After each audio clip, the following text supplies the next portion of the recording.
du Premier ministre devant la Cour constitutionnelle conformément à l'article 166 de la Constitution, ou encore la 7e et dernière condition, lorsque la désignation des 3 des 9 membres de la Cour constitutionnelle conformément à la Constitution. Alors vous avez remarqué que aujourd'hui c'est le président de l'Assemblée nationale qui préside les congrès, Vital Kamerhe, mais le bureau est celui de l'Assemblée nationale. Et donc à la prochaine réunion du congrès, la prochaine session du congrès pour l'une ou l'autre matière, ce sera le tour du président du Sénat, mais qui va garder le même bureau. Donc voilà ce que nous pouvons dire pour l'instant. Le congrès est ouvert.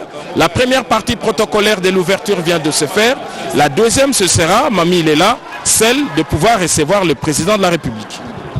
Na tondi obotondi Giscard Kusema balandi ba télévision nationale bipa biso bino bozwami to pesi bino mbote awa tozwami okati ya palais du peuple pezele sengo po ya biso kusolola bino nzela etandeke nzela RTNC oyo na mwangonga moke ndia akolakisa na bilili malaye mazali kosalema awa tosangani mingi pamba te tozali bongo okati ya congrès elakisi ezala ba sénateur ezala basali mibeko ba député nationaux basangani na basangani pamba te mokonzi ya mboka Félix Antoine Tshisekedi Tshilombo akozwa maloba bongo oboso ya bantoma banso ya bana Congo démocratique bazwami bipai biso pamba te toyebitana na mumbu moteleki isi ma polomi amerikaki ezala bandeko biso bazwami mikolo bikola bapaya bazwami mokima France ya Belgique pe États-Unis boko baponaki pe tata mokonzi ya ekolo bo mokambi ya ekolo talati na lelo akosolola oboso ya bantoma babango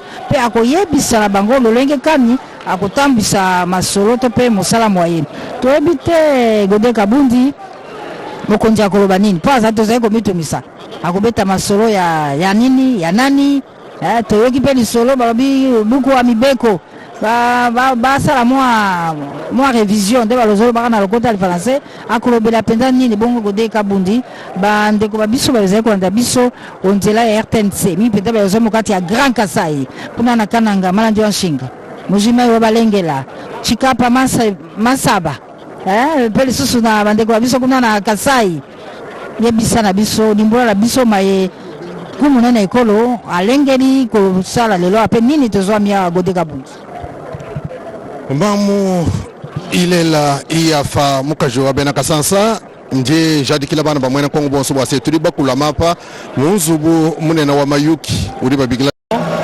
solennel que nous allons vivre, que nous sommes en train de vivre en direct, en exclusivité et en intégralité sur la RTNC et sur toutes les autres plateformes web.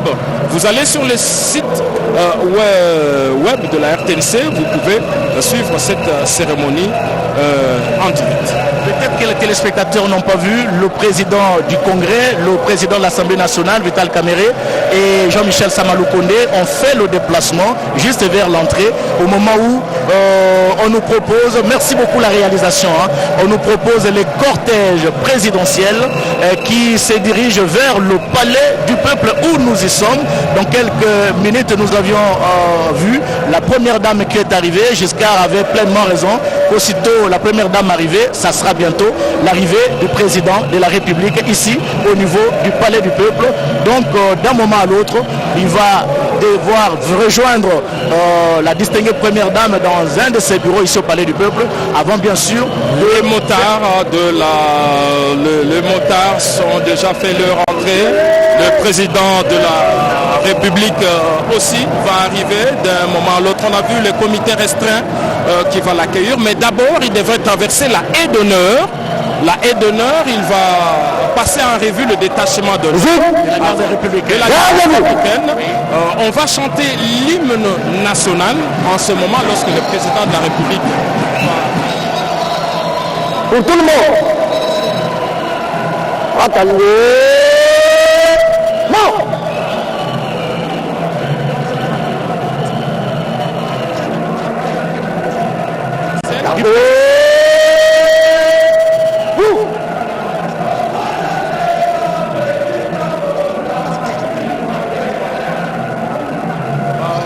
D'ici quelques instants, sortir comme on l'a dit, notre attention reste focalisée sur la tenue du président de la République parce qu'il peut ne pas arborer les attributs du pouvoir qui lui avaient été donnés. Dans quelques instants, nous allons donc faire le décompte. Nous allons faire les décomptes, Blaise Bokokian, en commençant par 10, 9, 8, 7, 6 secondes, 4, 5, 4, 3, 2, 1. Voilà, le président de la République vient de sortir de...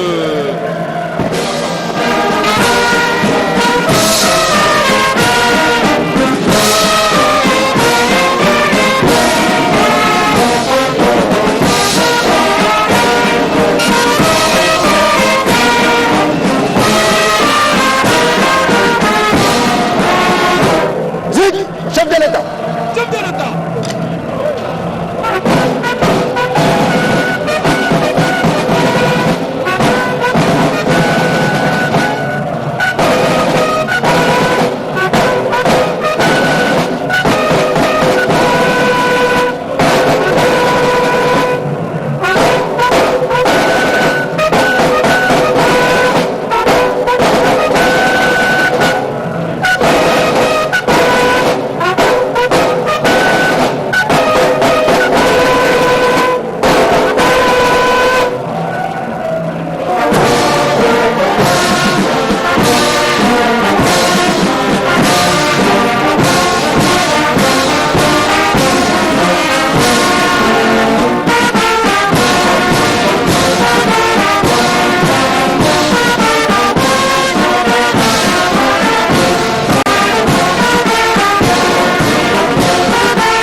Excellence, Monsieur le Président de la République démocratique du Congo, chef de l'État, commandant suprême des forces armées et de la police nationale congolaise, le détachement d'honneur de la garde républicaine est rangé pour vous accueillir et vous rendre les honneurs. À l'occasion de votre discours sur l'état de la nation, devant les deux chambres du Parlement réunies en congrès, je vous invite à passer les troupes en revue. Le commandant détachement d'honneur, le lieutenant-colonel, diplômé d'état-major, Tamo Mamba, Alexis. À vos ordres.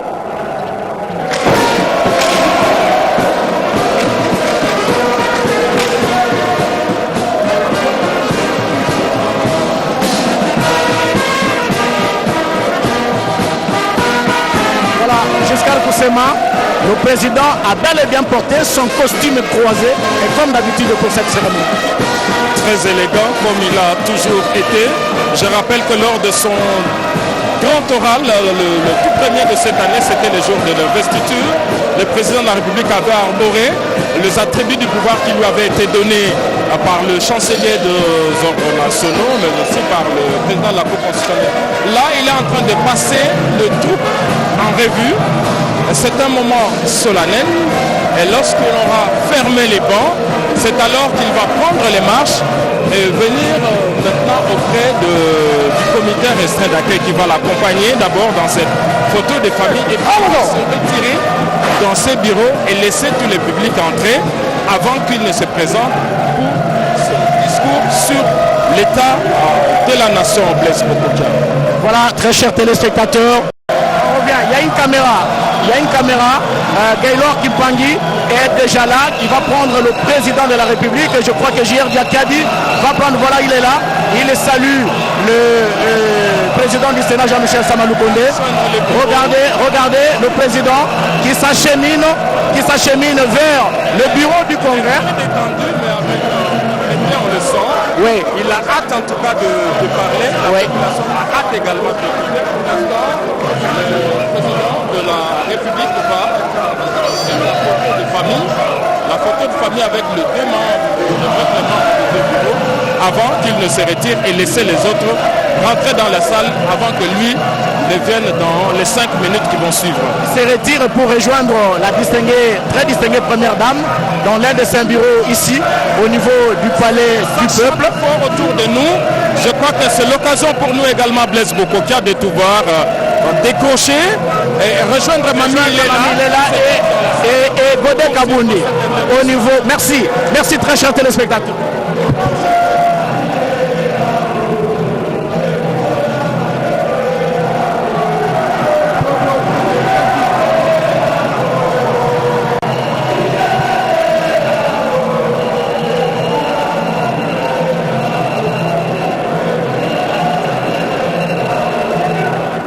Assemblée nationale ni bien Sénat bobo bari kala longo la concret bajibi kala bafingana mpe ezali kolakisa biso te tata mokonzi ekolo azali kokota yango esili koningisa bato baningani bato batelemi tokopesa bongo maloba na Blaise Bokoki ya Sanza. Mamie Lela, merci. Très chers téléspectateurs, le président de la République Félix Antoine Tshisekedi Tshilombo fait son entrée dans cette grande salle de congrès.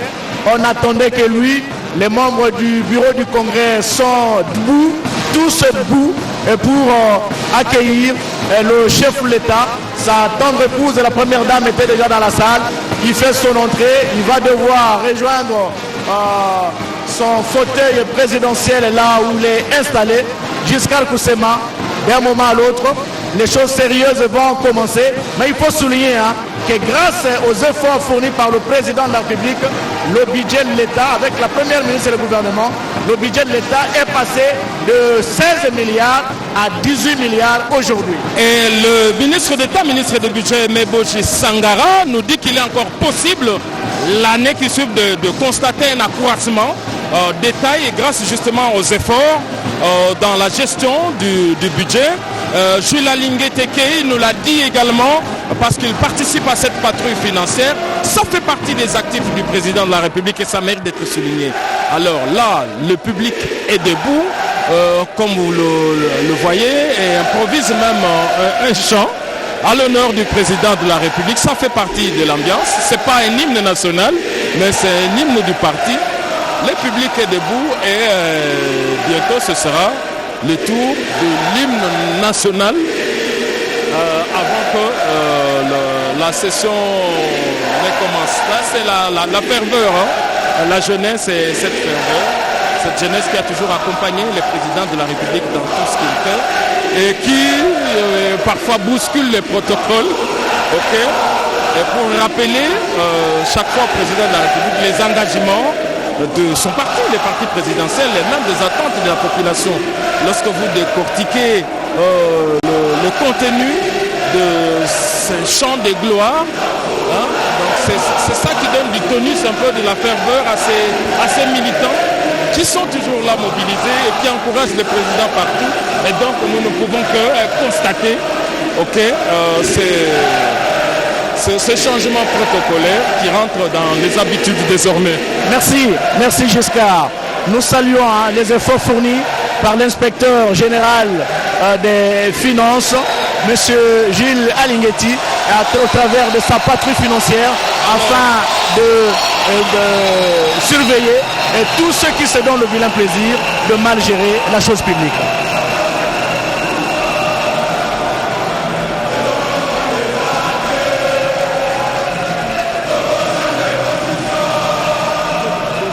Je pense que bientôt, le président du Congrès, après cet accueil chaleureux, je crois que voilà, le président du Congrès va demander à la population de pouvoir s'asseoir. Alors, il n'y avait qu'un seul point. L'audition du discours.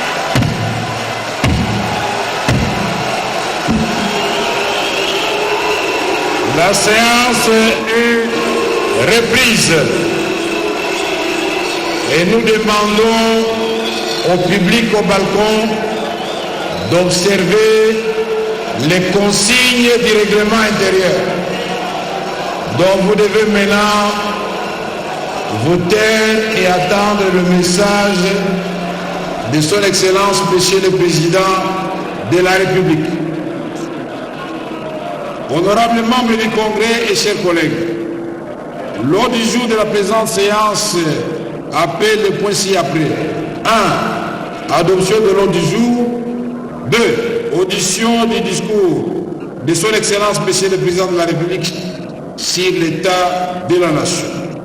Le Congrès peut se prononcer quant à l'adoption de cet ordre du jour. Qui sont pour? Qui sont contre? Qui s'abstiennent? Au vu du résultat de vote, l'ordre du jour est adopté. Honorables membres du Congrès et chers collègues, à présent, nous abordons le second point de notre ordre du jour, point relatif à l'audition du discours de son Excellence, Monsieur le Président de la République, chef de l'État. Permettez-moi, au nom de tous les honorables membres du Congrès, à celui de mon collègue, mon estimé collègue président du Sénat, et au mien propre, de souhaiter la bienvenue dans cette salle de congrès du Palais du Peuple à l'occasion de l'adresse du président de la République. Je voudrais souhaiter la bienvenue à son Excellence, Monsieur le Président de la République, chef de l'État.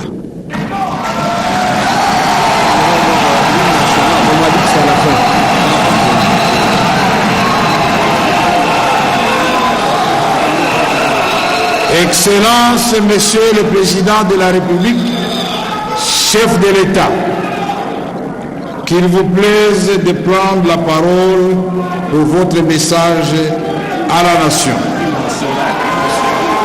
À la fin, je vous ai demandé, c'est à la fin, puisqu'on a chanté dehors, on chantera à la fin ici.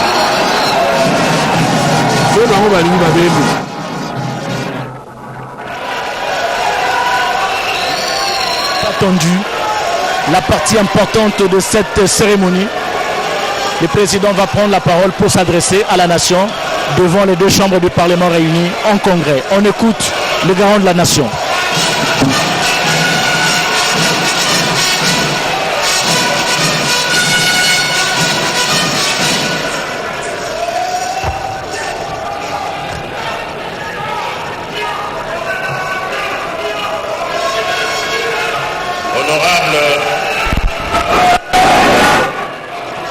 Honorable président de l'Assemblée nationale. Silence, s'il vous plaît. Silence, s'il vous plaît.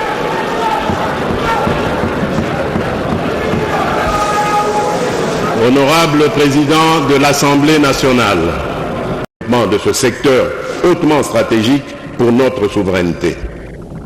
En octobre 2024, dans le cadre de notre coopération avec la Banque africaine de développement, nous avons lancé, par l'entremise du Fonds social de la République démocratique du Congo, le FSRDC, le programme de transformation de l'agriculture, le PTA-RDC, bénéficiant d'un financement de 6,6 milliards de dollars américains sur 10 ans.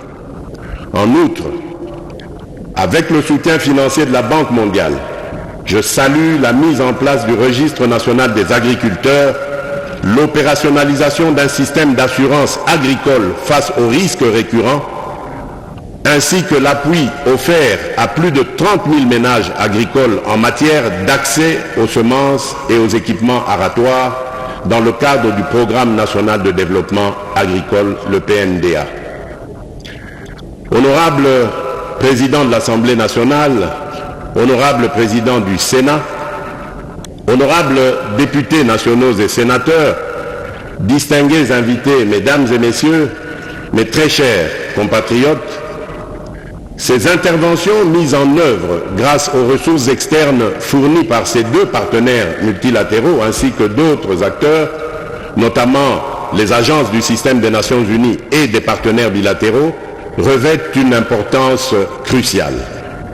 Elles répondent à la situation particulière de notre pays, en particulier dans les zones gravement affectées par les ravages des guerres et des conflits, ainsi que dans les provinces sévèrement touchées par l'insécurité alimentaire.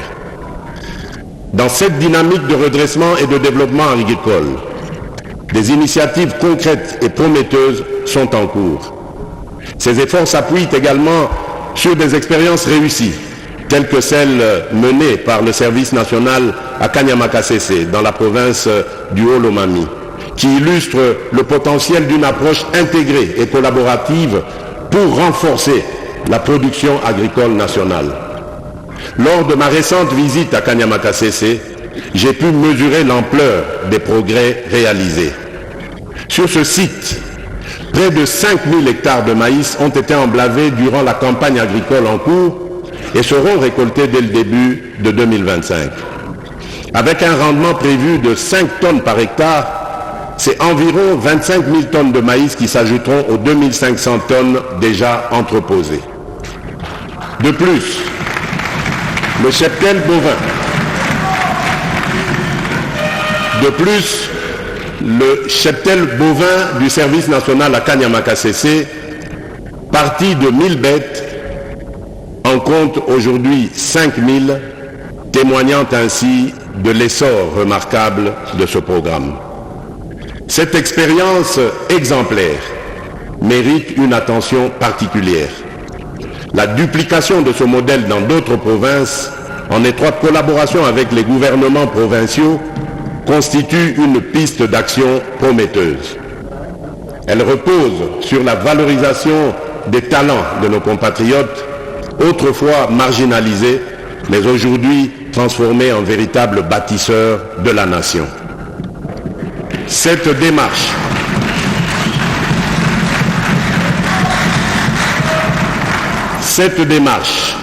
adaptée aux spécificités de chaque région, appelle à une mise en œuvre urgente pour maximiser son impact et répondre efficacement aux défis de notre agriculture. Dans cette même perspective, le gouvernement, avec le concours de mon cabinet, s'est engagé à amorcer la mise en œuvre de l'initiative de développement des agropoles à travers les 145 territoires du pays, ainsi que la promotion des parcs agro-industriels. Ces projets stratégiques, complémentaires aux pôles de développement agro-pastoraux, visent à accélérer la transformation agricole nationale tout en renforçant les bases d'une économie diversifiée. Des travaux préliminaires, notamment la cartographie des sites et les préévaluations, ont déjà été réalisés. La prochaine étape consistera à finaliser les études de faisabilité technique qui sont sur le point d'être lancées. Par ailleurs, le partenariat public-privé sera mobilisé de manière active pour garantir la réussite de ces initiatives. En toute urgence, ces efforts doivent s'appuyer sur un cadre légal et des mesures d'accompagnement adaptées au secteur agricole afin de garantir leur mise en œuvre et leur pérennisation.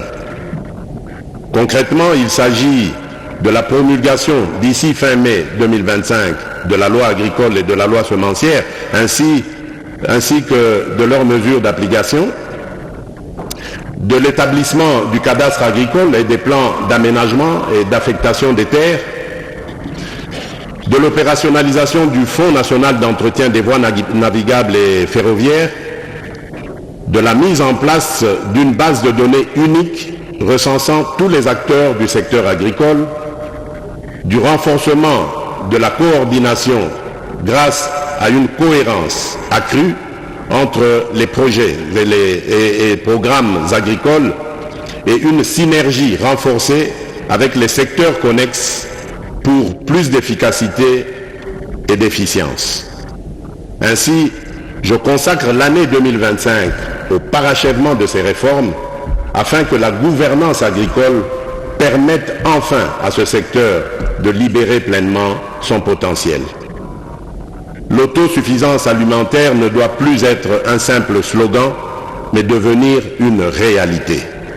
Nous en avons les moyens.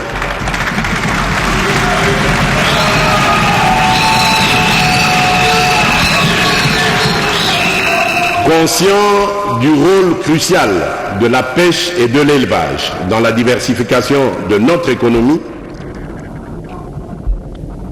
et la sécurité alimentaire, le gouvernement s'est également engagé dans des réformes structurantes. Pour surmonter les obstacles qui freinent l'augmentation de la production animale et halieutique, le ministère de la Pêche et de l'Élevage a distribué intrants et équipements à des milliers de pêcheurs artisanaux, notamment dans les provinces de la Chopo, du Tanganyika et de Kinshasa, renforçant ainsi leur capacité productive. Poursuivant cette dynamique, le gouvernement a honoré ses engagements concernant l'acquisition de 8 bateaux de pêche industrielle. Les dernières formalités et ajustements techniques seront rapidement achevés afin de les mettre en service dans les meilleurs délais. De plus, pour relancer la filière avicole, un programme ambitieux a été adopté en octobre 2024, prévoyant le développement de 8 pôles à travers le pays. Ces pôles soutiendront les petits éleveurs, les fermes et les PME, consolidant la croissance de ce sous-secteur. Pour assurer la viabilité et maximiser l'impact de ces initiatives, je m'engage à allouer des ressources supplémentaires à l'encadrement, à la professionnalisation et à l'accompagnement des pêcheurs et des éleveurs. Enfin, l'Office national de pêche et d'aquaculture verra ses capacités opérationnelles renforcées afin de mener à bien sa mission au service de notre nation.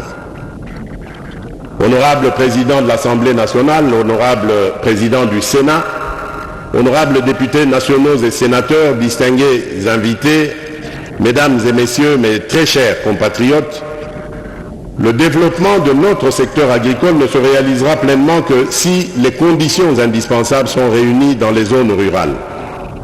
À ce titre, l'accélération de la mise en œuvre du programme de développement local des 145 territoires constituera une priorité majeure en 2025. Dans ce cadre, le projet de loi des finances 2025, soumis à l'examen du Parlement, prévoit des ressources substantielles pour des investissements stratégiques. La construction de routes de desserte agricole dans le volet 2, l'installation de réseaux d'eau potable et de microcentrales photovoltaïques dans son volet 3, ainsi que l'aménagement de marchés modernes et d'espaces de vie dans son volet 5, tel que défini dans la composante 1 du dit programme. Par ailleurs, la composante 2 du même programme met l'accent sur le renforcement des économies rurales et des chaînes de valeur afin d'améliorer la productivité, d'accroître les revenus des ménages et de consolider la sécurité alimentaire. L'aménagement des voies de desserte agricoles en désenclavant et en connectant les bassins de production jouera un rôle clé dans la dynamisation du secteur agricole et dans le bien-être des populations rurales. Pour l'année 2025, avec le gouvernement, je m'engage à réhabiliter 38 000 km de routes de desserte agricole prévues dans le PDL 145T et 11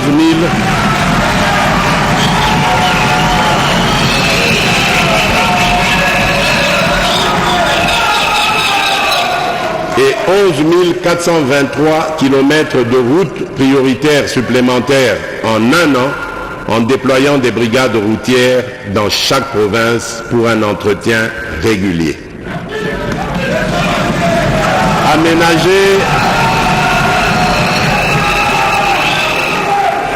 aménager 11 432 km de voies navigables destinées à la desserte agricole et construire des entrepôts portuaires adaptés.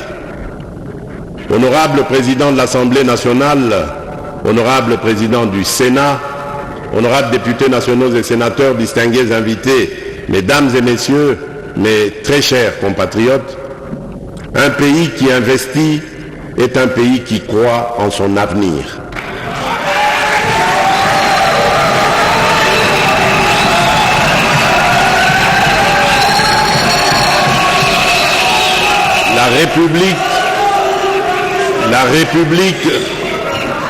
La République démocratique du Congo s'inscrit pleinement dans cette dynamique. Je tiens à souligner l'importance de nos projets structurants qui, pas à pas, façonnent notre destin. Ils transforment nos ambitions en réalisations concrètes et insufflent espoir et confiance à chaque Congolaise et à chaque Congolais. Dans la zone économique spéciale de Maluku, une nouvelle usine de fabrication de carreaux et de faïence a ouvert ses portes. Saphir Ceramics DRC SA, puisque c'est d'elle qu'il s'agit, bâtit, grâce à un premier investissement de 40 millions de dollars, crée plus de 1000 emplois directs et des milliers d'emplois indirects tout en dynamisant l'économie locale. Désormais, nous produisons chaque jour 50 000 mètres carrés de carreaux de qualité à prix compétitif, mettant fin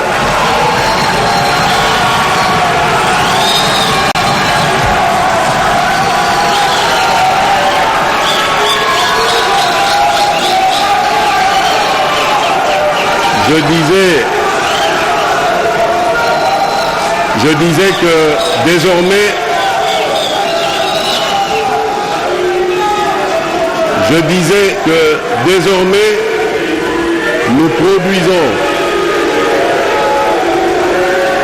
D'accord.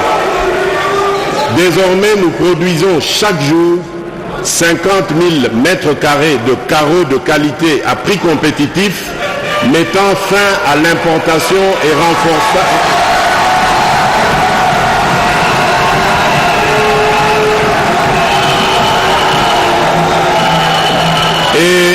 Et renforçant ainsi la fierté de consommer congolais.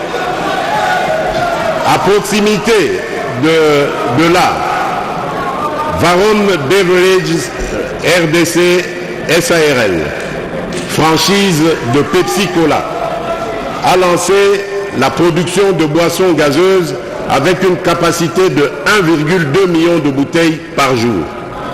Un premier investissement de 66 millions de dollars, bientôt suivi d'une seconde phase de 46 millions de dollars dans les 6 prochains mois, a permis de créer 530 emplois à ce jour. Cette nouvelle unité génère non seulement des emplois et des recettes fiscales, mais nourrit également la fierté de consommer des produits made in Congo. Et que dire de la relance de la mine de zinc de Kipushi par Kiko? Fort d'un investissement de 923 millions de dollars, ce projet illustre parfaitement notre ambition du réveil du Congo comme un géant au cœur de l'Afrique. Chaque mois,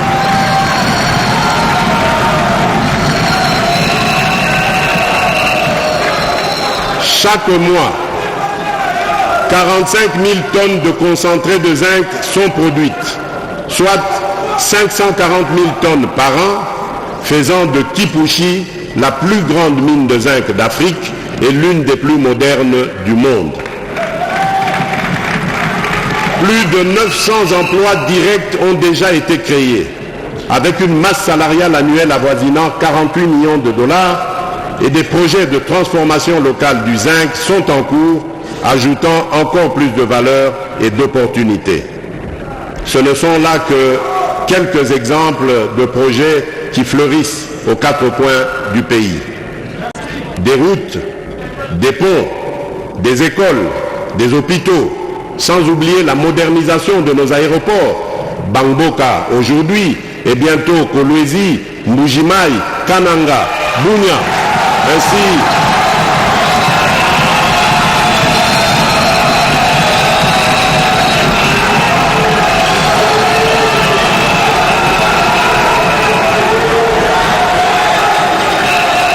je disais des routes, des ponts, des écoles, des hôpitaux, sans oublier la modernisation de nos aéroports, Bangboka aujourd'hui, et bientôt Kolwezi, Mbujimai, Kananga, Bunia, ainsi que le balisage et l'électrification de l'aéroport de Kalemi.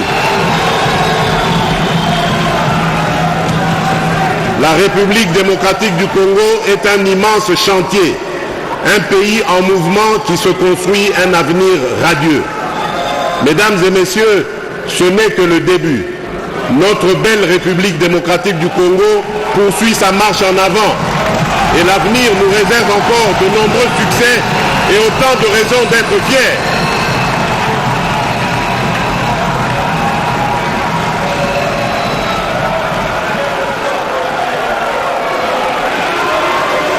Par ailleurs, la redynamisation de nos entreprises du portefeuille est un impératif pour renforcer leur compétitivité et leur performance. C'est dans ce cadre que nous avons cette année adopté un programme de relance incluant la création d'Air Congo en partenariat avec Ethiopian Airlines, dans laquelle l'État congolais détient 51% des parts, ainsi que la reprise des activités de Congo Airways. En outre, la tenue des États généraux en cours permettra d'adopter des recommandations claires définissant la trajectoire pour relancer l'ensemble de nos entreprises étatiques. Honorable Président de l'Assemblée nationale, Honorable Président du Sénat, honorables députés nationaux et sénateurs, distingués invités, mesdames et messieurs, mes très chers compatriotes, la transformation et la diversification socio-économique de notre pays reposent sur le développement d'infrastructures stratégiques dans des secteurs clés tels que les routes, les chemins de fer, le numérique et l'énergie. Dès le début de mon premier mandat, j'ai pris l'engagement de faire du numérique congolais un levier d'intégration et de bonne gouvernance, de croissance économique et de progrès social. Pour réduire la fracture numérique, principalement causée par un déficit d'investissement, nous avons mis en place des incitatifs financiers destinés à attirer davantage d'investisseurs dans le déploiement de la fibre optique. Par ailleurs, nous avons doté nos institutions d'un réseau propriétaire, garantissant une administration publique plus moderne et transparente. De plus, nous avons décidé d'intégrer systématiquement la pose de la fibre optique dans tous les projets de construction et de réhabilitation des routes à travers le pays. À l'horizon 2030, cette initiative permettra à la République démocratique du Congo de se doter de réseaux à large bande interconnectant les grandes régions de notre pays. S'agissant de l'énergie, notre croissance économique durable exige un accès fiable, abordable et pérenne à cette ressource. Elle demeure le moteur de la transformation des matières premières, le socle de l'innovation technologique et un facteur clé de la compétitivité de nos entreprises. En 2024, nous avons franchi d'importantes étapes dans ce domaine. Parmi ces réalisations, nous retenons l'achèvement des travaux de réhabilitation du groupe G25 de la centrale hydroélectrique d'Inga 2, qui devrait produire 1,2 million de mégawatts-heure supplémentaires. La poursuite de la mise en œuvre du plan directeur 2024-2028 de la SNEL SA, avec la réhabilitation de la ligne en courant continu Inga-Kolwezi, des stations de conversion et des parcs de production. À terme, la capacité de transit passera de 600 MW à 800 MW d'ici début 2025, et à 1105 MW d'ici 2028. La poursuite des travaux et d'extension de la centrale hydroélectrique de la Lungoudi par l'ajout d'un second module de 4 MW qui permettra d'augmenter la capacité de production de 2 MW à 6 MW d'ici octobre 2026, améliorant ainsi l'alimentation en électricité de la ville de Chikapa et l'accès à l'eau potable pour ses habitants. La finalisation des travaux d'électrification dans les localités de Maïdi, Ngeba, Malanga et Katogota ont permis de connecter de nouveaux foyers, transformant le quotidien de milliers de personnes. Les travaux d'installation de nouvelles cabines ainsi que ceux de la remise à niveau du poste de Funa vont permettre de densifier le réseau de la SNEL, impactant directement 62 758 ménages, soit plus de 500 000 personnes, et contribuant à réduire la consommation du bois énergie. Le programme de densification des réseaux électriques du secteur privé au nord et sud Kivu, malgré un contexte sécuritaire difficile dans les agglomérations de Butembo, Beni, Lubero, Rutshuru, Niragongo et Goma, a permis d'alimenter 26 000 ménages et petites et moyennes entreprises, soit environ 210 000 personnes.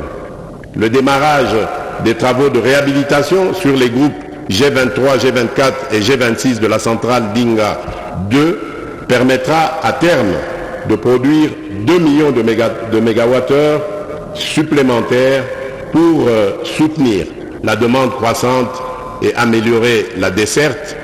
La mise en charge des lignes de transport et réseaux de distribution de la centrale de Tubi-Tubidi et la centrale de Mouvo pour l'électrification des villes, des agglomérations de Boya, Miabi, Katende, Lusanga, Kabeakamwanga et amélioration de la desserte dans la ville de Mbujimaï, la mise en œuvre de 50 projets d'électrification rurale avec Anser, avec un budget à hauteur de 89 millions de dollars.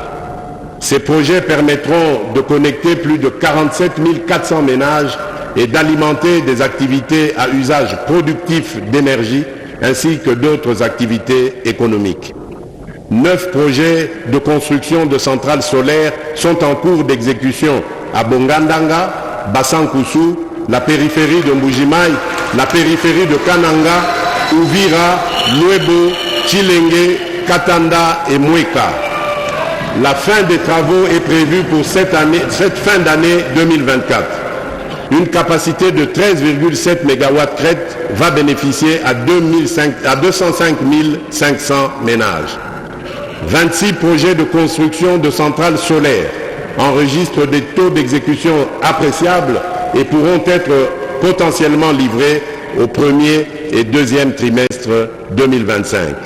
Ces projets sont localisés dans les territoires respectifs de Lusambo, de Ngandajika, de Lodja, de Lubao, de Kabeakamwanga, de Mweneditu, de Kabare, de Bulungu, de Kasongolunda, de Dibaya, de Kapanga, de Inongo,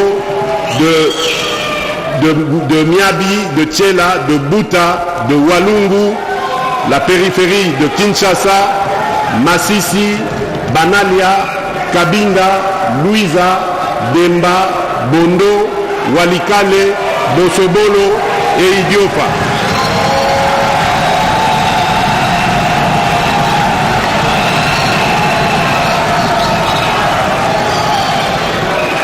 Pour une capacité de 15,9 MW qui vont bénéficier à plus de 238 875 ménages. En matière de desserte en eau, le bilan de l'année 2024 est porteur de progrès significatifs. En milieu semi-urbain, les projets d'alimentation en eau potable et d'assainissement à Kasangulu, Lissala, Chikapa ont permis à près de 1,3 million de personnes d'accéder à des services essentiels. En milieu urbain, à Kinshasa, Lubumbashi et Matadi, Les efforts déployés ont offert l'accès à l'eau potable à plus de 3,1 millions de personnes.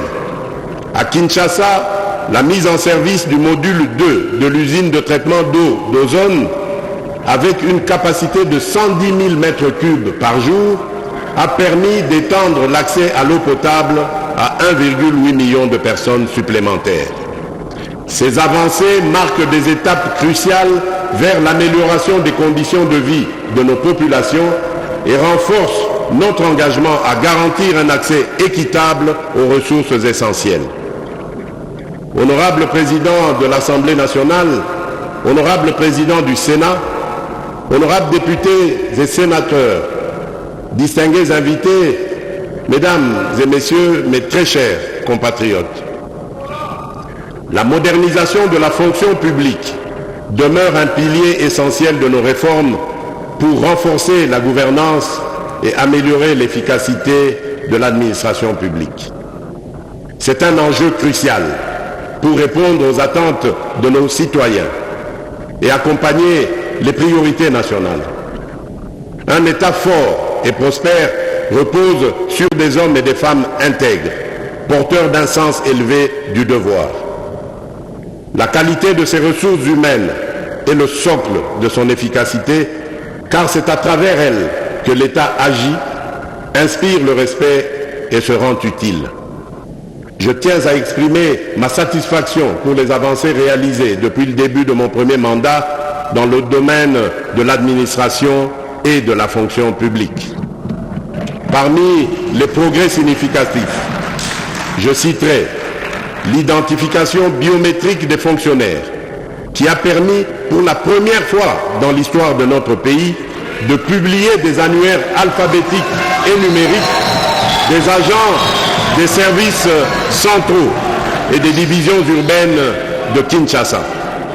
Cette initiative, qui s'étendra à toutes les catégories socio-professionnelles, vise une meilleure maîtrise des effectifs et de la masse salariale, tout en éliminant les doublons, les agents fictifs et les abus qui saignent nos finances publiques depuis des décennies. La rationalisation des services publics, avec la fixation progressive de cadres et structures organiques pour supprimer les chevauchements et les conflits d'attribution, optimisant ainsi leur fonctionnement, la fluidification des départs à la retraite, soutenue par un nouveau système de sécurité sociale attractif et efficace. Plus de 10 900 départs à la retraite ont été enregistrés durant le premier quinquennat, avec une programmation d'au moins 10 000 départs annuels. Cette démarche apporte dignité et reconnaissance aux anciens serviteurs de l'État. L'alignement des fonctionnaires non mécanisés, grâce auquel plus de 171 000 agents, parfois en service depuis plusieurs décennies, ont été intégrés au système de paie. L'amélioration des conditions socio-professionnelles par le renforcement du dialogue, la discipline, la dématérialisation des procédures, les promotions en grade, la refonte du cadre juridique et l'amélioration progressive des salaires et des conditions de travail. Ces réformes traduisent notre engagement à bâtir une administration structurée, capable d'offrir des services publics de qualité. La prochaine étape consistera à mettre en place une nouvelle politique salariale, juste et équitable, garantissant à chaque agent, où qu'il se trouve, un salaire digne et en adéquation avec sa catégorie d'emploi et ses mérites. Aucune discrimination, aucune inégalité manifeste ne devra subsister. Honorable Président de l'Assemblée nationale, Honorable Président du Sénat, honorables députés nationaux et sénateurs, distingués invités, Mesdames et Messieurs, mes très chers compatriotes. Depuis le lancement officiel de la couverture santé universelle, le 5 septembre 2023, avec un premier paquet de soins consacré à la gratuité de la prise en charge des femmes enceintes et des nouveau-nés, le gouvernement a poursuivi sa mise en œuvre en 2024. À l'aide de fonds propres et du soutien de partenaires, près de 57 millions de dollars ont été alloués pour démarrer ce programme à Kinshasa et dans le Congo central.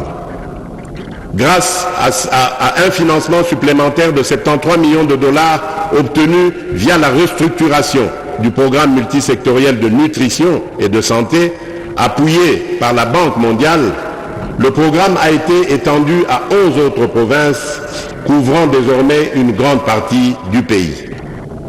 La revue de la première année de gratuité des accouchements révèle des résultats très encourageants. Plus de 1,3 million de femmes ont bénéficié de ces services dans 4300 établissements de soins, tandis que 1155 structures ont été équipées et 454 000 enfants malnutris ont été pris en charge. Ces efforts ont entraîné une baisse de la mortalité néonatale et une augmentation de l'espérance de vie des Congolais. À ce jour, la gratuité des accouchements est effective dans 13 provinces, avec une extension prévue à l'ensemble des provinces en 2025. Parallèlement, des mesures sont en cours pour assurer la prise en charge des soins de santé des agents publics et de leurs familles avant fin 2025. En outre, le gouvernement a entrepris la digitalisation du système de santé avec le déploiement des kits informatiques dans plus de 300 établissements ainsi que la mise en place du registre social RSU pour identifier les personnes économiquement vulnérables.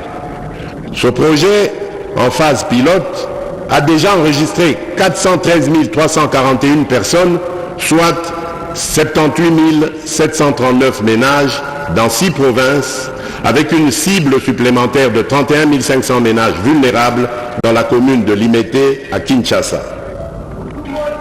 Enfin, des réformes ont été lancées pour améliorer la couverture sociale, renforcer le rôle du Fonds social de promotion et de services sociaux afin de répondre efficacement aux besoins des groupes vulnérables en assurant une réponse humanitaire coordonnée et flexible.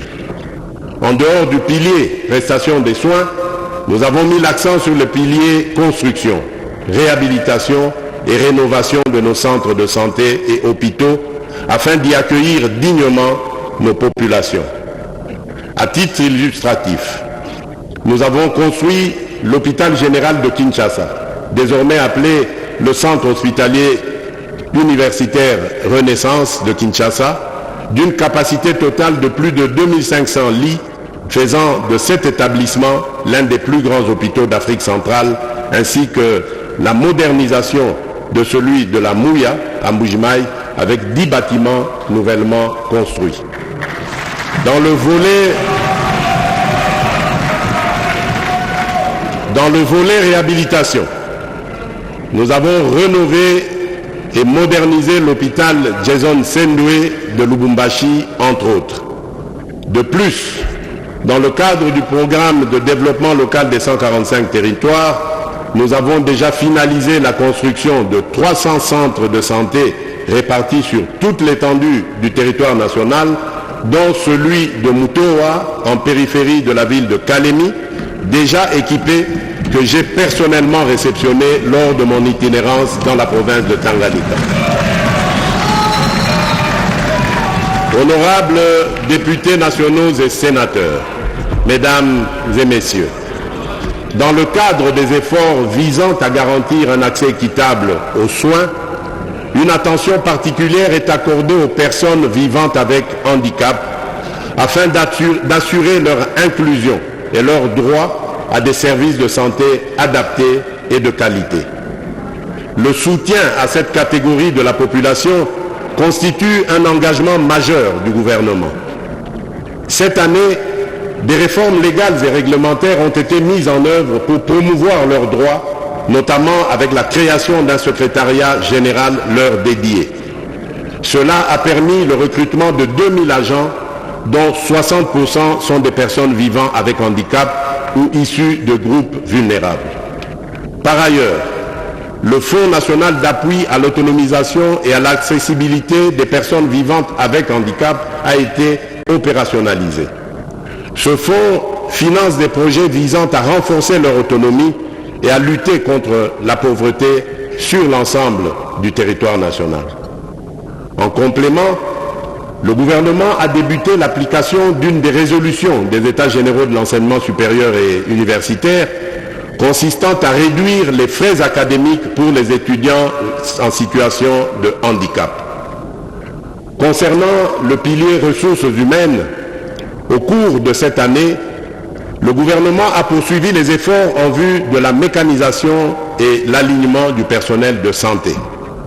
En effet, à l'issue de l'atelier résidentiel de Bibois, nous sommes parvenus notamment à l'alignement à la prime de risque pour le 4e trimestre de l'exercice budgétaire en cours de plus de 1000 médecins, 500 agents administratifs, 1500 infirmiers, 50 dentistes, 20 médecins physiciens, 100 vétérinaires, 100 pharmaciens et 700 autres professionnels de santé. Le réajustement salarial de 5157 agents promus en grade, le paiement du second palier de 35% des indemnités de transport et de logement aux médecins, la poursuite des promotions en grade pour tous les agents de santé éligibles, garantissant ainsi une reconnaissance de leur mérite, la régularisation des situations administratives des personnes concernées en vue d'une meilleure gestion. Tout ceci s'ajoute aux efforts déjà consentis en vue de l'amélioration des conditions sociales des prestataires des soins de santé de notre pays, avec un cumul de près de 40 000 alignés, dont plus de 10 000 médecins.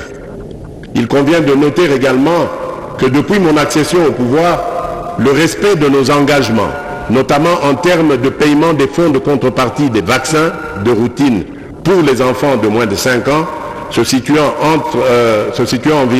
environ à 16 millions de dollars américains chaque année, contribue à la baisse de la mortalité des enfants sur l'étendue du pays. En termes de perspectives dans le secteur de la santé, en lien avec l'atteinte des objectifs de développement durable, la priorité sera accordée à l'extension de la gratuité de la maternité et la prise en charge du nouveau-né sur l'ensemble des 26 provinces. Il en sera de même pour le démarrage du paquet de soins de base qui concernera les policiers, les militaires et les fonctionnaires ainsi que leurs dépendants pour, à terme, couvrir l'ensemble de la population. Le gouvernement s'engage également à doter chaque province d'un hôpital de référence afin de mettre un terme aux déserts médicaux.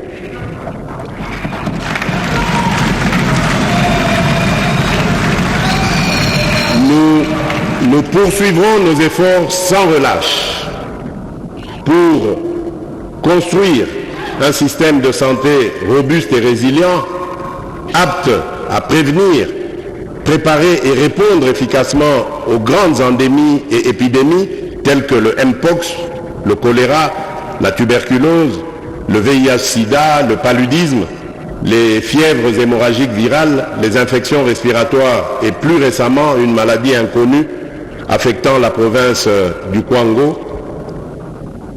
Nous nous engageons aussi à investir dans la production locale de médicaments, de vaccins et d'autres intrants de santé afin de mieux gérer les crises récurrentes, réduire notre dépendance aux importations massives et créer, ce faisant, plusieurs milliers d'emplois pour notre jeunesse. Toujours dans le registre de prise en charge, nous avons initié le projet d'appui au bien-être alternatif des enfants et jeunes impliqués dans la chaîne d'approvisionnement du cobalt, le PABA Cobalt, dans les provinces du Haut-Katanga et du Lualaba. Ce projet vise à éradiquer la présence et le travail des enfants dans les mines artisanales de cobalt.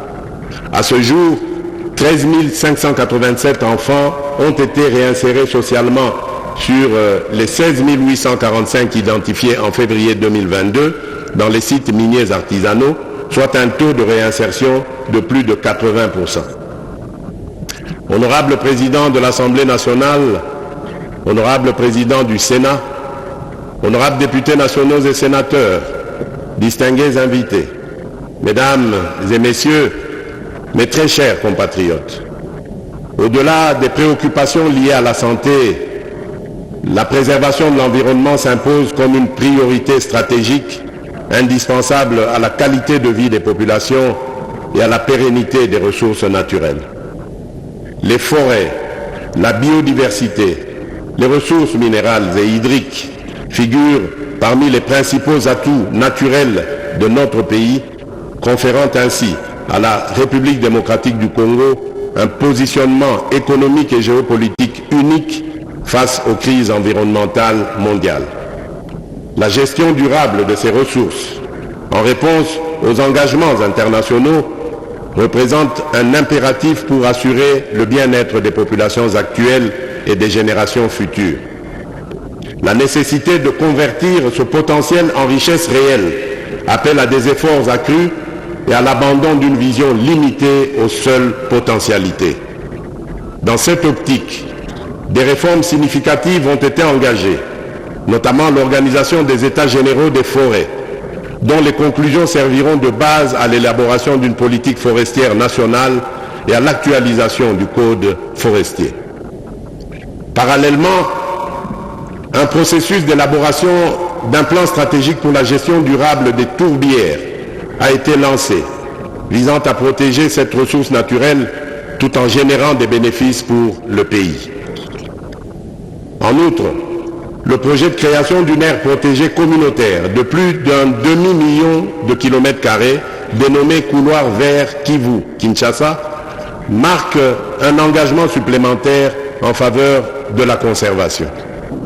Destiné à devenir la plus vaste aire protégée au monde, ce couloir vert contribue aux objectifs internationaux tels que l'initiative 30x30 et le défi de Bonn.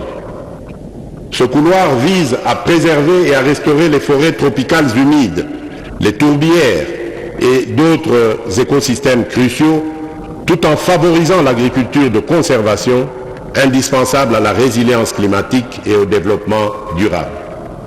Tout en saluant les différentes initiatives en cours, j'appelle le gouvernement à accélérer la mise en œuvre des réformes engagées en vue de doter notre pays des meilleurs instruments juridiques, institutionnels, politiques ainsi que des normes environnementales indispensables à la gestion responsable de nos écosystèmes.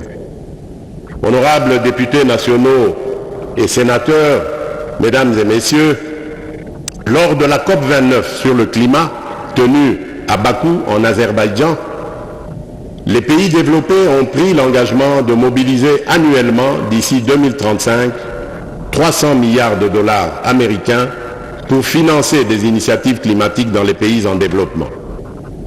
Pour permettre aux pays de tirer pleinement parti de ces financements, des réformes structurelles s'avèrent indispensables. L'amélioration de la capacité d'absorption des financements climatiques passe notamment par une évaluation et une actualisation rapide de la contribution déterminée au niveau national, la CDN, afin de mieux identifier les besoins en adaptation au changement climatique et de diversifier les sources de financement disponibles. La mobilisation effective du secteur privé constitue également une priorité stratégique incontournable. À cet effet, la République démocratique du Congo est appelée à initier des réformes visant à mettre en place des mécanismes stratégiques et juridiques pour la gestion des risques climatiques et le verdissement du système financier congolais. Ces efforts incluent la traçabilité budgétaire des financements climatiques ainsi qu'une participation active à la structuration et à la régulation du marché du carbone qui devient une nécessité absolue. Par ailleurs, le renforcement du cadre de coordination et d'orientation de l'aide au développement ainsi que de la finance climatique figure parmi les priorités majeures du gouvernement pour l'année 2025. Ces initiatives visent à aligner les ambitions climatiques du pays avec les opportunités de financement international, tout en assurant une gestion durable et transparente des ressources mobilisées dans la continuité des efforts pour préserver l'environnement et garantir un développement durable, la gestion des déchets émerge comme un enjeu central nécessitant des actions concrètes pour réduire leur impact sur les écosystèmes et améliorer les conditions de vie des populations. Ainsi, depuis le mois d'août dernier, nous avons lancé le programme de gestion des déchets d'équipements électriques, électroniques et pneumatiques, le DEEP, pour financer les opérations d'assainissement à travers le pays, grâce à la perception de l'éco-contribution auprès de tous les importateurs de ces types d'équipements vers notre pays. La réussite de ces multiples efforts ne pourra être possible que dans une perspective de collaboration interinstitutionnelle avec le renforcement du partenariat public-privé. Ceci nous permettra d'assurer la valorisation à grande échelle de ces déchets et de créer ainsi un modèle d'économie circulaire dans notre pays. Dans cette optique, le gouvernement a décidé d'accorder des facilités fiscales et parafiscales à certaines sociétés qui opèrent dans le secteur des déchets plastiques à Kinshasa. Parallèlement aux défis environnementaux, l'éducation nationale reste un pilier fondamental pour le développement socio-économique, en formant les générations futures et en renforçant les capacités humaines nécessaires à la transformation du pays. Honorables députés nationaux et sénateurs, mesdames et messieurs, comme vous le savez, j'avais fait de la gratuité de l'enseignement primaire une des principales priorités de mon premier mandat. Au cours des dernières années, nous avons réalisé des avancées significatives. La prise en charge à ce jour par le Trésor public de 279 145 enseignants, nouvelles unités, aussi bien au niveau maternel, primaire que secondaire, ainsi que le personnel des bureaux gestionnaires, témoigne à suffisance notre détermination à améliorer notre système éducatif. C'est à ce même titre que le gouvernement a organisé au mois d'août dernier des assises de la commission paritaire gouvernement-ban syndical de l'éducation nationale et nouvelle citoyenneté à Bibois, afin d'assurer l'assainissement du fichier PAY et l'identification des enseignants non payés dans le but de déterminer l'enveloppe salariale devant être projetée au cours de l'année 2024-2025. Tous ces paris gagnés méritent d'être consolidés afin d'assurer l'amélioration des conditions socio-professionnelles des enseignants ainsi que les infrastructures scolaires. Dans le cadre des efforts visant à renforcer le système éducatif, le gouvernement a intensifié son engagement en faveur de la science et de l'innovation, donnant un nouvel élan au développement national à la suite du conclave du génie scientifique congolais. Parmi les actions majeures entreprises cette année figurent l'organisation et l'institutionnalisation du Forum du génie scientifique congolais, destiné à promouvoir l'excellence scientifique et l'innovation, l'opérationnalisation du Fonds national de la recherche scientifique et de l'innovation technologique, visant à soutenir les projets de recherche et les initiatives innovantes, la création de l'incubateur de génie scientifique congolais, chargé d'accompagner les chercheurs, inventeurs et innovateurs dans la maturation de leurs résultats de recherche, le lancement des travaux de construction du premier centre public de radiothérapie et de radiopharmacie en partenariat avec l'Agence internationale de l'énergie atomique. Ces initiatives marquent une étape décisive dans la valorisation du potentiel scientifique et technologique de la RDC au service du développement durable. Honorable Président de l'Assemblée nationale, honorable Président du Sénat, honorables députés nationaux et sénateurs, distingués invités, mesdames et messieurs, mes très chers compatriotes, malgré les progrès réalisés dans plusieurs domaines, la question sécuritaire demeure un défi majeur.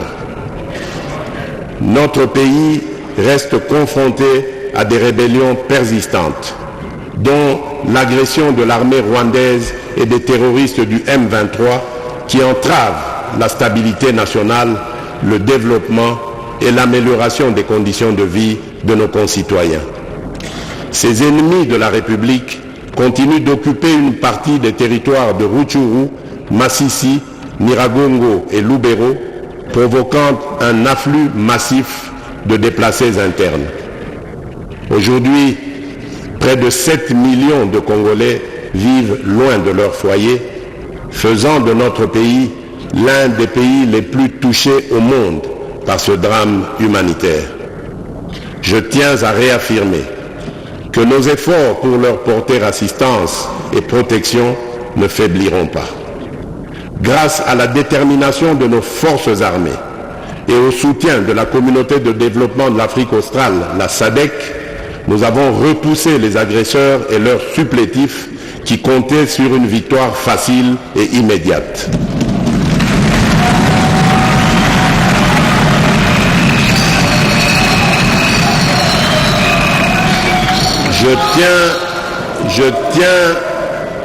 Je tiens à exprimer ma profonde gratitude au président João Manuel Gonçalves Lourenço de la République d'Angola pour son engagement résolu en tant que médiateur dans la quête de la paix à l'est de notre pays.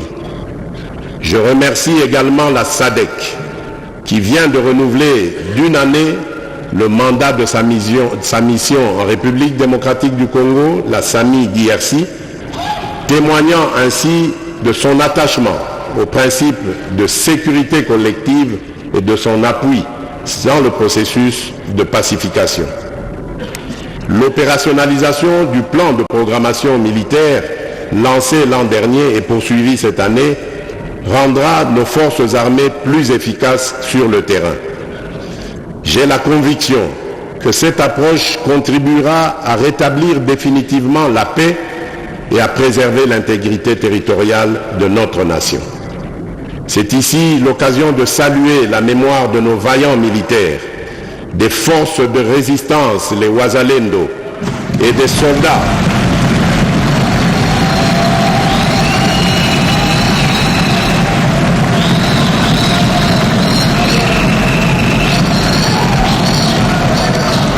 C'est ici l'occasion de saluer la mémoire de nos vaillants militaires, des forces de résistance, les Wazalendo, et des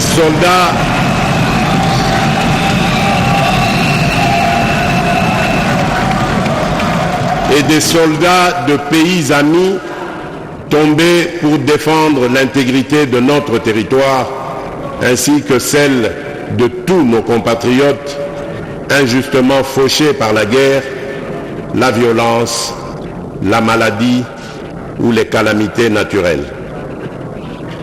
En leur honneur, je vous invite à vous lever et à observer un moment de recueillement.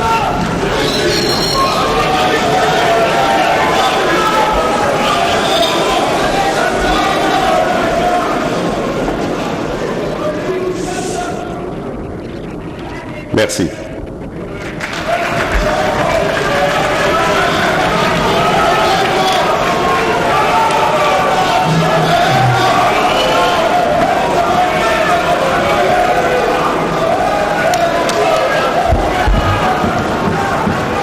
Honorables députés nationaux et sénateurs, mesdames et messieurs, au-delà des déplacements massifs de population provoqués par la guerre, un phénomène alarmant s'observe. Le dépeuplement progressif de certains territoires stratégiques, suivi de leur repeuplement par des populations étrangères implantées par le Rwanda. Cette dynamique soulève des enjeux majeurs en termes de souveraineté nationale, d'équilibre démographique et de cohésion sociale, nécessitant une réponse urgente et coordonnée. S'agissant de l'état de siège, j'ai instruit Madame la Première ministre de procéder à l'évaluation sur le terrain des mesures de son assouplissement décidées l'année passée. Des décisions appropriées seront prises au regard des recommandations issues de la dernière mission interinstitutionnelle effectuée dans les provinces du Nord Kivu et de l'Ituri, du dispositif transitoire et graduel de l'état de siège. En ce qui concerne le banditisme urbain, particulièrement le phénomène Kuluna, je suis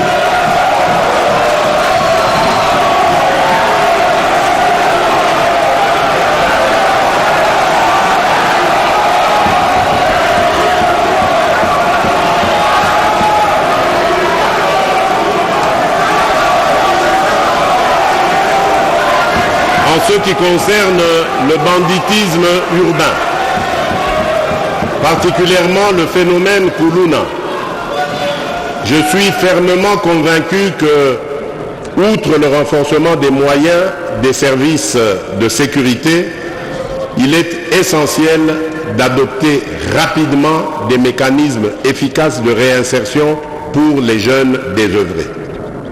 Une plus grande rigueur dans la répression des actes criminels en conformité avec notre législation s'avère également primordiale. À cet effet, le gouvernement a lancé le processus de dotation en matériel roulant à la police nationale et aux administrations et aux administrateurs de territoire pour leur itinérance. Aussi, dans le cadre de la participation directe des citoyens à la gouvernance sécuritaire, il a été mis en place des comités locaux et provinciaux de sécurité. Ce processus a déjà permis l'élaboration pour la ville de Kinshasa des plans locaux de sécurité dans les communes de Kisenso, Matete, Bumbu, Lingwala, Ngaba, alors que ceux des communes de Makala, Kimbanseke, Njili, Selembao, Massina sont en cours d'élaboration.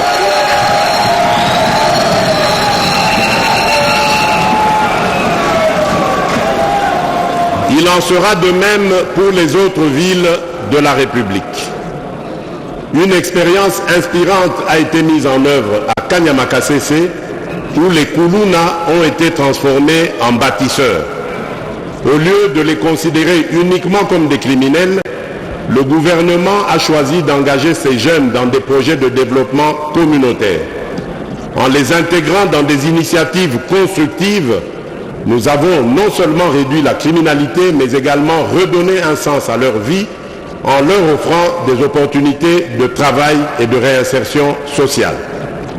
Toutefois, l'État restera intraitable face à ceux qui tourneront le dos aux opportunités de réinsertion sociale offertes. Face à eux, la loi s'appliquera dans toute sa rigueur. Honorables députés nationaux et sénateurs, honorables députés nationaux et sénateurs, mesdames et messieurs, s'agissant toujours de la question de la sécurité, il est essentiel de relever particulièrement que le domaine des affaires coutumières, l'une des sources non négligeables de certains conflits susceptibles de générer de l'insécurité à grande échelle, doit aussi attirer l'attention du gouvernement. Au cours de l'année écoulée, le gouvernement a entrepris plusieurs initiatives pour assainir ce secteur afin d'anticiper sur les conflits.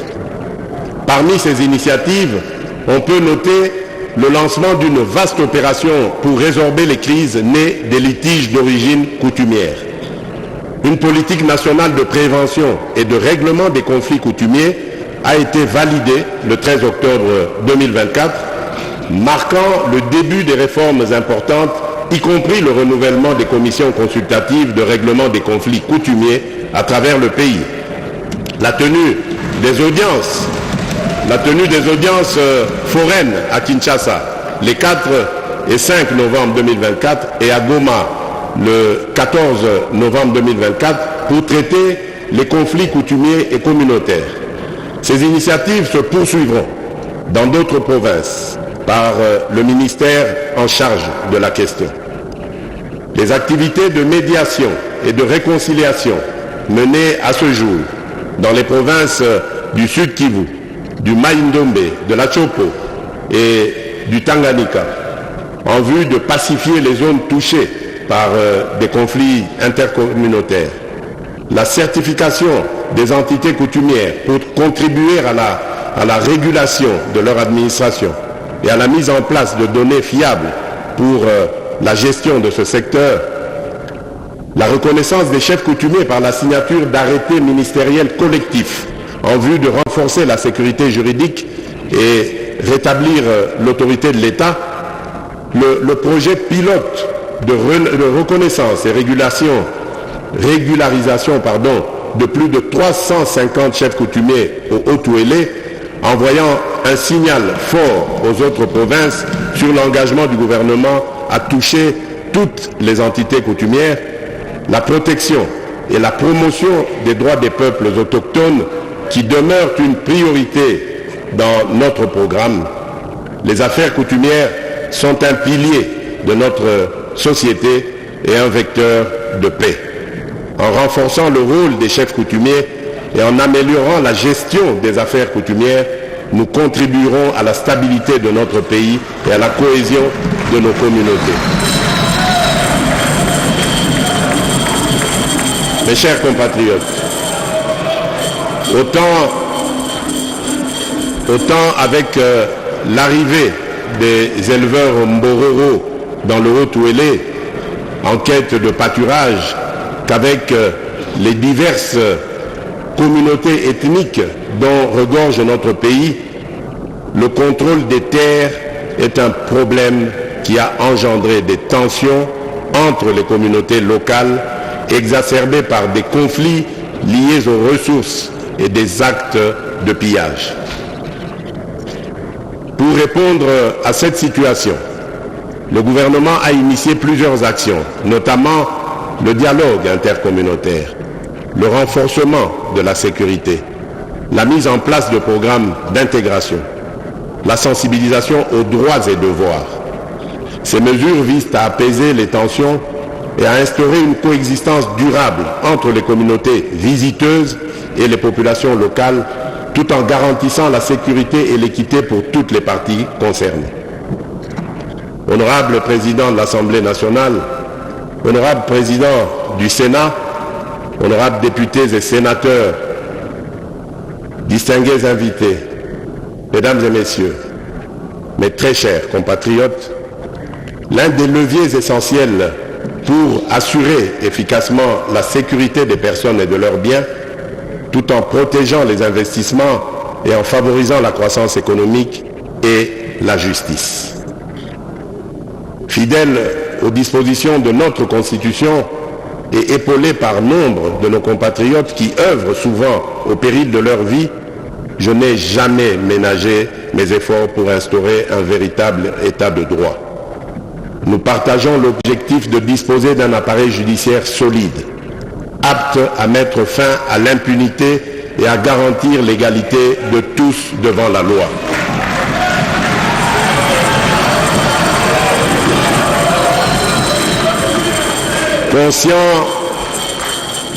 Conscient des défis qui freinent encore le bon fonctionnement du système judiciaire, nous avons engagé des actions concrètes.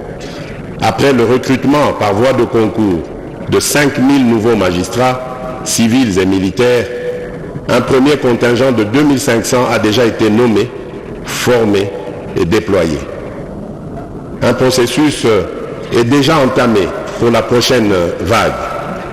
Face à l'ampleur des enjeux et dans le but de fédérer tous les acteurs autour de notre quête d'un véritable état de droit, nous avons soutenu la réorganisation des états généraux de la justice.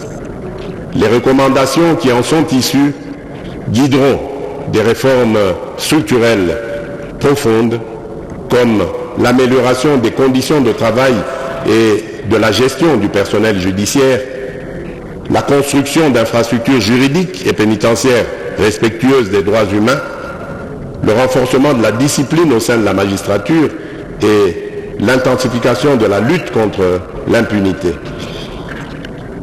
Honorable Président de l'Assemblée nationale, honorable Président du Sénat, honorables députés nationaux et sénateurs, distingués invités, Mesdames et Messieurs, mes très chers compatriotes, face aux défis sécuritaires persistants, la diplomatie joue un rôle crucial en mobilisant le soutien international, en renforçant les partenariats régionaux et en plaidant pour des solutions durables aux crises qui affectent le pays.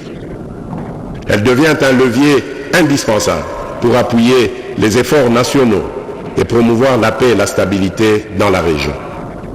Cette année, la République démocratique du Congo s'est affirmée sur la scène internationale en tant qu'acteur incontournable, résolu à défendre ses intérêts et à promouvoir des partenariats durables au service de notre développement. L'année 2024 a été marquée par des avancées diplomatiques majeures pour la direction du président Félix Tshisekedi, excusez mon humilité.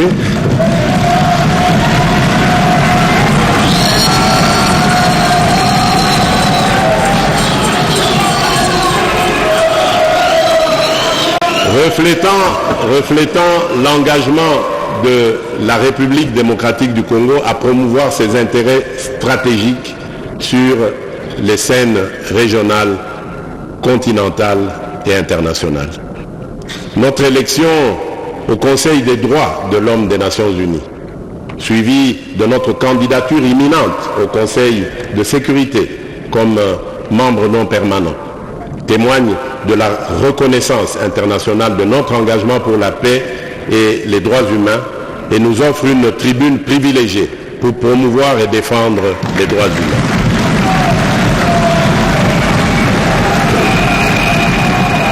La présentation officielle de notre candidature à un siège non permanent au Conseil de sécurité de l'ONU témoigne de notre détermination à assumer davantage de responsabilités au sein de la gouvernance mondiale.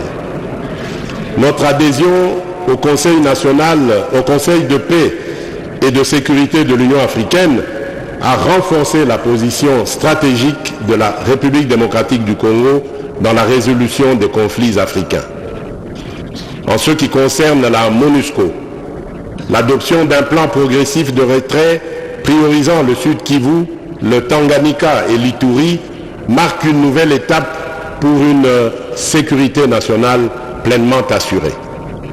Au Tchad, la médiation conduite par notre pays a favorisé un processus électoral inclusif et le retour des opposants politiques, consolidant ainsi notre rôle de catalyseur de paix en Afrique.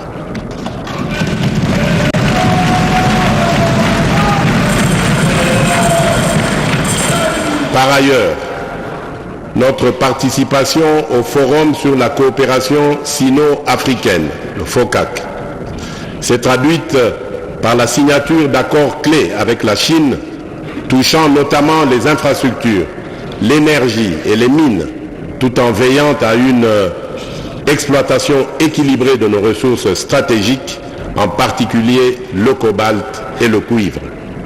Enfin, la conclusion d'un protocole d'accord multilatéral pour le développement du corridor de Lobito, reliant la République démocratique du Congo, l'Angola et la Zambie, ouvrira de nouvelles perspectives de connectivité régionale et stimulera nos échanges économiques.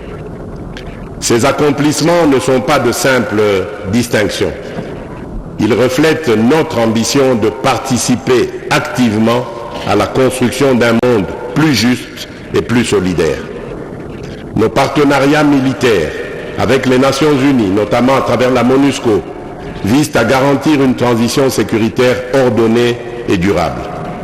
Par ailleurs, la présidence congolaise du Conseil de paix et de sécurité de l'Union africaine a permis de plaider pour une vision panafricaine de paix et de solidarité. Honorable Président de l'Assemblée nationale, honorable Président du Sénat, honorables députés nationaux et sénateurs réunis en congrès, mes chers compatriotes, dans le cadre des efforts pour renforcer la cohésion sociale et promouvoir le développement humain, les secteurs de la culture, du genre, de la jeunesse, des sports et du tourisme occupent une place essentielle parce que contribuant à l'épanouissement des citoyens et à la valorisation des richesses de notre pays. En inscrivant la création de plus d'emplois en priorité de mes engagements pour le second quinquennat, mon ambition était d'ouvrir très largement le champ d'opportunités à la main-d'œuvre locale, essentiellement composée de jeunes. Pour ainsi atteindre ce noble objectif, de nombreuses initiatives courageuses et des actions encourageantes ont été entreprises en faveur de la jeunesse à travers l'action du gouvernement. Il y a lieu de noter la mécanisation de plusieurs jeunes parmi les agents nouvellement alignés à la paye en 2024 dans le cadre du programme de rajeunissement de l'administration publique et de la magistrature. Conscient du rôle que doit jouer davantage cette jeunesse en faveur du développement de notre pays et au regard des enjeux de l'heure, j'avais résolu de requalifier les attributions du ministère lui dédié en ministère de la jeunesse et de l'éveil patriotique. Loin d'être une simple indication, cette attribution exprime ma volonté de donner à la jeunesse la place qui est la sienne, notamment dans la préservation de l'intégrité territoriale et le respect des droits des citoyens. Chers jeunes, dire non aux sollicitations des ennemis de notre nation, dénoncer des complices de la souffrance imposée à notre peuple par nos agresseurs et barrer la route aux manipulateurs, c'est ça même le sens de l'éveil patriotique.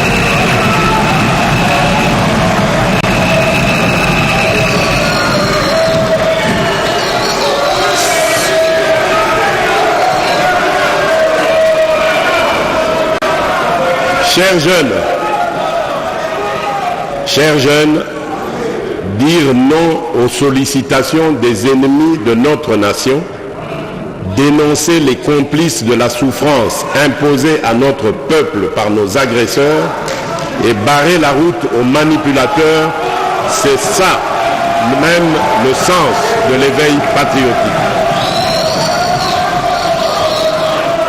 Cette année est aussi celle qui nous a servi, au-delà des contraintes, à accentuer notre engagement pour l'éducation des jeunes à travers le sport. Ainsi, pour activer le réveil du sport congolais, plusieurs disciplines ont reçu le soutien du gouvernement central et de la population en général, donnant une énergie supplémentaire aux athlètes qui composent nos équipes nationales et nos clubs. Comment ne pas évoquer les exploits sportifs de nos équipes nationales, de nos clubs, de nos compatriotes porte-étendards du pays sur l'échiquier national et international qui se sont distingués, autant par leur réussite collective que leur performance individuelle, faisant briller les couleurs de notre drapeau national. En obtenant des instances internationales, l'organisation à Kinshasa de plusieurs compétitions régionales, comme la 26e édition du championnat d'Afrique des Nations de handball senior dames, nous avons obtenu l'inscription de notre pays sur la liste des nations africaines aux grandes ambitions sportives. Pour assumer ces ambitions, nous avons poursuivi cette année les travaux de construction et de réhabilitation des infrastructures sportives dans quelques provinces du pays. L'inauguration prochaine du Centre culturel et artistique des pays d'Afrique centrale à Kinshasa, grâce à notre coopération avec la Chine, positionne le pays comme un hub régional de la créativité. Un espace dédié à l'expression, à la formation, à l'innovation et aux échanges entre créateurs de tous les pays de la sous-région et du continent dans son ensemble, ainsi que ceux de la diaspora. Mes chers compatriotes, depuis mon accession à la magistrature suprême, j'ai fait de la protection des droits de l'homme et de la lutte contre les violences basées sur le genre une priorité nationale. Cette année, Cette année, malgré les tentatives de dénigrement de nos détracteurs visant à affaiblir notre position sur la scène internationale, des progrès significatifs ont été réalisés. Parmi les avancées concrètes figure l'installation de centres intégrés offrant les services multisectoriels pour une prise en charge holistique des victimes dans plusieurs provinces, l'actualisation de la base de données pour mieux documenter et traiter les cas d'abus, ainsi que la poursuite de la campagne Tolérance zéro contre les violences sexuelles et l'impunité.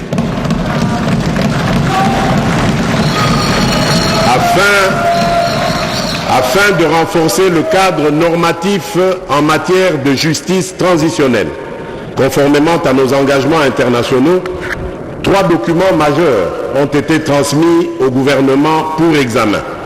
Il s'agit de l'avant-projet de loi portant principes fondamentaux relatifs à la justice transitionnelle en République démocratique du Congo, de l'avant-projet de loi organique modifiant et complétant la loi organique numéro 13/011B du 11 avril 2013 relative à l'organisation, au fonctionnement et aux compétences des juridictions de l'ordre judiciaire. Il s'agit enfin du projet de politique nationale sur la justice transitionnelle. Ces actions traduisent notre détermination à bâtir une société où les droits de chacun sont protégés et respectés. À propos de l'agenda de la résolution 1325 du Conseil de sécurité des Nations Unies sur les femmes, la paix et la sécurité, il est important de signifier que la République démocratique du Congo vient de finir l'élaboration du plan d'action national de la 3e génération qui constitue la mise en œuvre de la dite résolution. Ce plan d'action intègre un nouveau pilier sur les conflits émergents dus notamment aux catastrophes naturelles et au blanchiment de capitaux. Honorables députés nationaux et sénateurs, mesdames et messieurs, notre action sur le front étatique représente une avancée majeure pour la République démocratique du Congo. Trop longtemps, notre histoire a été racontée à travers les prismes de la guerre et de la souffrance. Aujourd'hui, nous affirmons notre droit à écrire notre propre récit, celui d'un peuple résilient, talentueux, riche de sa diversité et de ses innombrables opportunités. Nos médias, tant publics que privés, seront pleinement mobilisés pour accomplir cette mission. Le processus de modernisation entamé par la radio-télévision nationale congolaise et l'agence congolaise de presse se poursuivra et s'étendra à toutes les 26 provinces de notre pays. Par ailleurs, avec le réseau national de télécommunications par satellite, le RENATRERSAT, nous finaliserons la transition vers la télévision numérique terrestre, ouvrant ainsi une nouvelle ère de diffusion moderne et accessible à tous. Nous devons continuer à investir dans notre jeunesse, en lui enseignant les fondamentaux qui façonnent notre nation, le patriotisme, la richesse de notre patrimoine culturel et la conscience de nos potentialités. Ce sont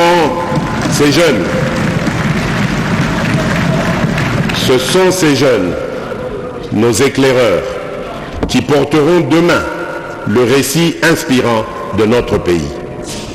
Par ailleurs, face à la menace croissante des fake news, nous poursuivrons la mise en œuvre des réformes du secteur des médias et de la communication, conformément à l'agenda établi lors des États généraux de la communication et des médias. L'Union nationale de la presse du Congo, revitalisée, et le Conseil supérieur de l'audiovisuel et de la communication, le CESAC, travailleront ensemble pour garantir un paysage médiatique professionnel, libre et démocratique. Enfin, le front médiatique s'harmonise avec les fronts diplomatiques, judiciaires et militaires pour protéger une image forte, positive et unifiée de notre pays. Nous restons fermement engagés, car maîtriser notre récit et notre image est une condition essentielle de notre souveraineté, de notre dignité et de notre prospérité collective.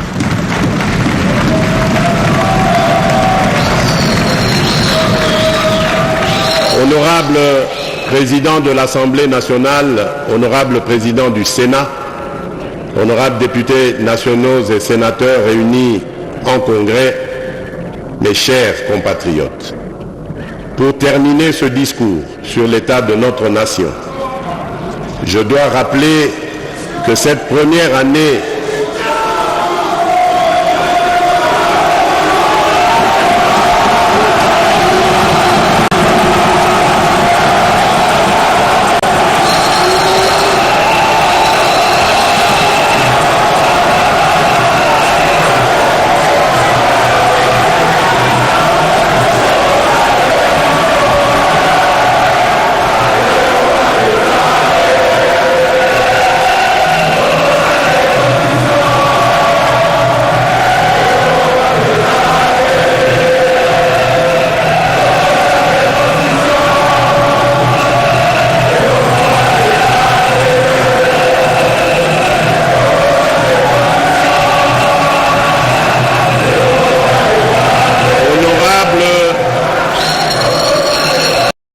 pas.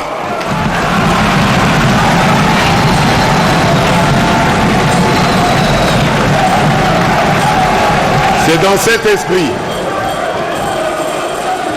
cet esprit que je réaffirme mon engagement indéfectible à servir la République démocratique du Congo et son peuple. Que vive la République démocratique du Congo, que Dieu bénisse la République démocratique du Congo et son peuple.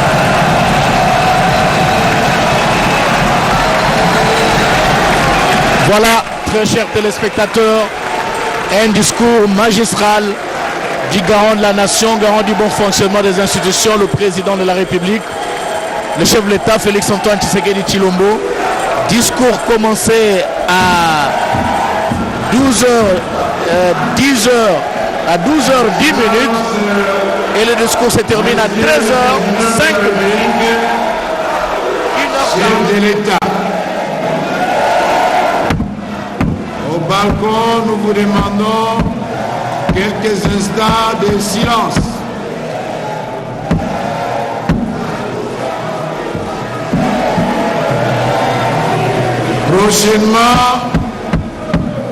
Prochainement, nous prendrons les mesures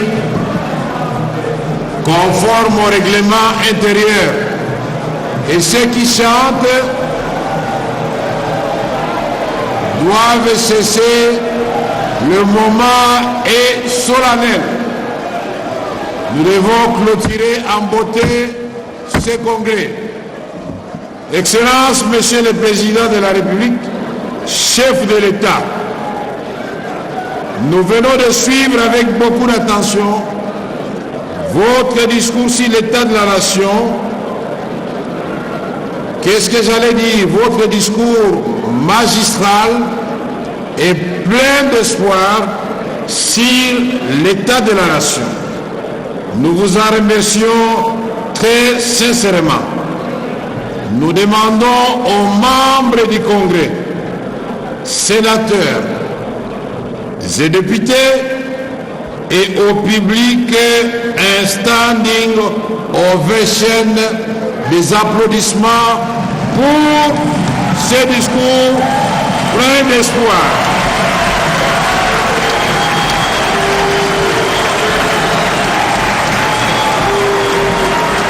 Merci.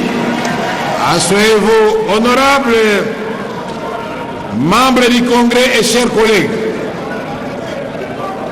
Ainsi que vous le savez, au thème de l'article 77 de la Constitution, le message du président de la République devant les deux chambres au Parlement réunis en Congrès ne donne lieu à aucun commentaire. Cependant, Excellence, Monsieur le Président de la République, vous pouvez compter sur la détermination et le dynamisme des sénateurs et députés pour accompagner, qu'allais-je dire, pour inciter le gouvernement à concrétiser cette grande ambition que vous avez pour notre pays, la République démocratique du Congo. L'ordre du jour étant épuisé, la séance est levée. Le protocole tient à vous rappeler les dispositions protocolaires de sortie de la salle que voici. Sortiront en premier, immédiatement à la suite du chef de l'État, les deux présidents des deux chambres, Madame la Première ministre, le membre du bureau du Conseil supérieur de la magistrature,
Giscard Koussema, si nous faisons la sociologie de la communication, regardez l'expression faciale de l'assistance, satisfaction totale. En résumé, les discours du chef.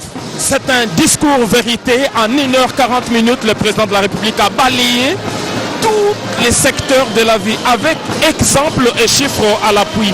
Il a commencé par le secteur névralgique, alors qu'on pensait qu'il parlerait politique ou sécurité. Il a commencé par les sociales.